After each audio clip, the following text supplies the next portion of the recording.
どうも、マルチャンネルです。今回はサブフォイルの革新的な新作フォイル C レベルについて、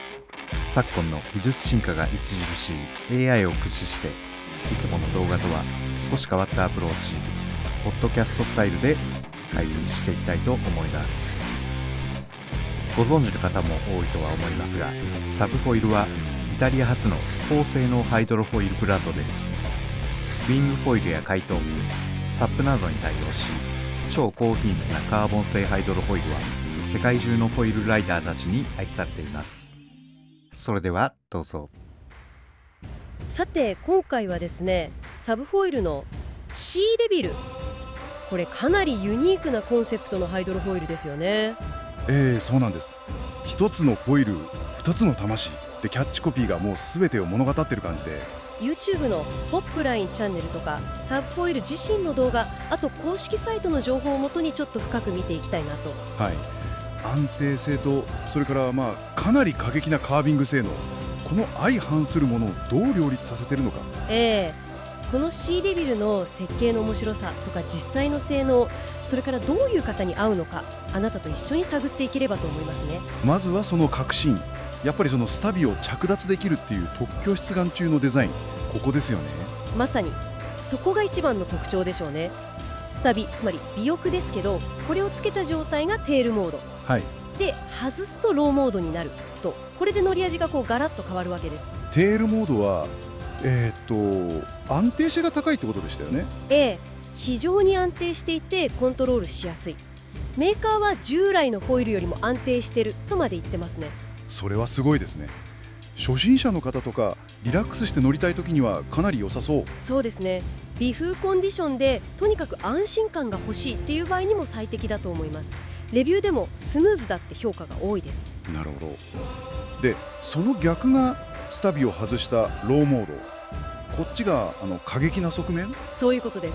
ポップラインのレビューなんかだと、ステルス戦闘機がビーストモードになるようだなんて言ってましたし、ビーストモードですか。あとサブフォイルのジアンルーカさんはスケートカーバーみたいだって、まさにサーフスケートのような俊敏さ、反応の良さ、自由なカービングが可能になると。でもちょっと疑問なんですけど、スタビライザーなしで本当にちゃんと飛べるものなんですか。不安定すぎたりしないのかなって。そこがこのフォイルのなんていうか設計の肝なんですよ。柄の形がちょっとひし形に近いというか、矢のような独特の形状をしているんです。それと柄型自体が自己安定性を持っているプロファイルを採用しているので、スタビなしでも飛行できると。なるほど。形状と柄型で。そうなんです。だから例えば140みたいな大きいサイズでも、これまで強風型とかもっと小さなフォイルじゃないと得られなかったような、そういう軽快な操作性が微風域でも楽しめるっていうのが一つ画期的な点ですね。性能面でいうとリフトとかグライドはどうなんでしょう。8ノットからリフトするっていうのはかなり速いですよね。テイクオフは速いみたいですね。スムーズなグライドも特徴だと。ポップラインのレビューでは10040のリフト感は同社のリバイアさん1150とか1350に近いけど、もっと俊敏でスピードも出るっていう評価でした。ただ長距離のパンピング性能っていう点では、やっぱり専用のハイアスペクトモデルにはちょっと及ばないかもしれないとは言ってましたね。なるほど。ポップラインはフラットウォーターでの自力での漕ぎ出し、ペダルアップには向かないけど。そうですね、そこはちょっと苦手分野かもしれない。でもウェイクとかウィング、カイトみたいに外からの力があると魔法が起こるって。絶賛してましたね。で、重要なのはより小さなウィング、つまりセールで乗れるようになるってことなんですよ。それは楽ですね。そうなんです。取り回しが楽になるし、結果的にもっと楽しめるようになるんじゃないかと。特にローモードでのカービングがすごいっていう話ですけど。ポップラインは840モデルを小さなタンカーウェーブでショートボードをリップしてるみたいだって表現してました。それはすごい感覚ですね。ジャンルカさんもバンプ、つまりうねりの中でのタイトなターン性能を強調してましたね。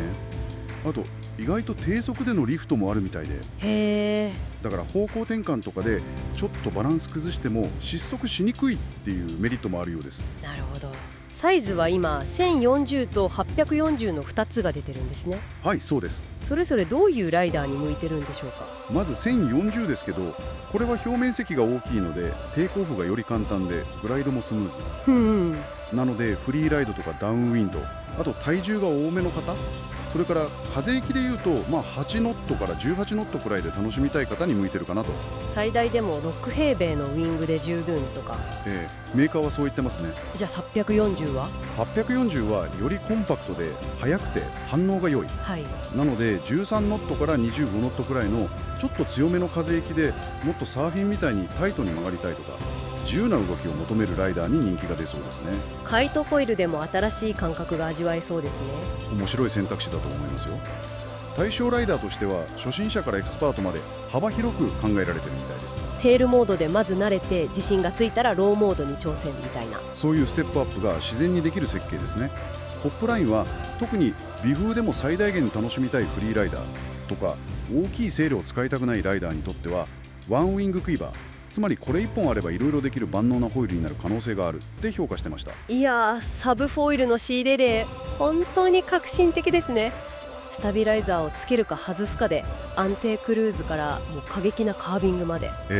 一つのホイールで全く違う体験ができるっていう。その日のコンディションとか気分で変えられるっていうのがすごい。そうですね。安定性と俊敏性って普通はトレードオフの関係じゃないですか。どっちかを選ばないと。それをライダーが自分で選択できる形で両立させようとした、そこがこのシーデビルの、一番のイノベーションだと思いますね。価格はフロントウィング単体で995ドルくらいだそうです。なるほど。最後にちょっとあなたにも考えてみてほしいんですけど、このシーデビルのような適応性の高いデザインっていうのは、もしかしたら将来ホイールを選ぶときに単に揚力とか俊敏性とかそういう性能の妥協点を探すんじゃなくて、その日の気分とか乗り方に合わせて一つのホイールの性格自体をスイッチして楽しむみたいな、そういう新しい付き合い方を示唆してるのかもしれないなって。どうでしょう？そうですね。このシーデビルがあればかなり革新的な遊び方ができるんじゃないかなと、そう思いますね。はい、ということでいかがだったでしょうか。今回の解説音声を生成するにあたり、サブフォイルの公式サイトおよびシーデビルの詳細レビューを公開されていた YouTube チャンネルホップラインの解説動画を参照させていただきました。このシーデビル、形状的には既存のモノフォイルというものに分類されるようですが、かなり俊敏で面白い動きができそうなフォイルですね。津久井浜の小さなうねりにも乗ることができるなら購入もありかなと思いました。機会があればぜひ試乗したいと思います。今このウィングフォイルという新しいスポーツがものすごい勢いで広まっています。ウィンドサーフィンができないような弱い風でも楽しめる点や、必要な道具点数が少なく旅行に持っていける点や、スノーボードのパウダースノーと同じような楽しみ方ができる点など、本当に最高のマリンスポーツに出会えたと感じています。もちろんウィンドサーフィン、スノーボードはこれからも続けていきたいですが、このウィングフォイルをメインに楽しんでいきたいと思います。もしウィングフォイルに少しでも興味がありましたら、ぜひトライしてみることをお勧めします。それでは津久井浜でお待ちしております。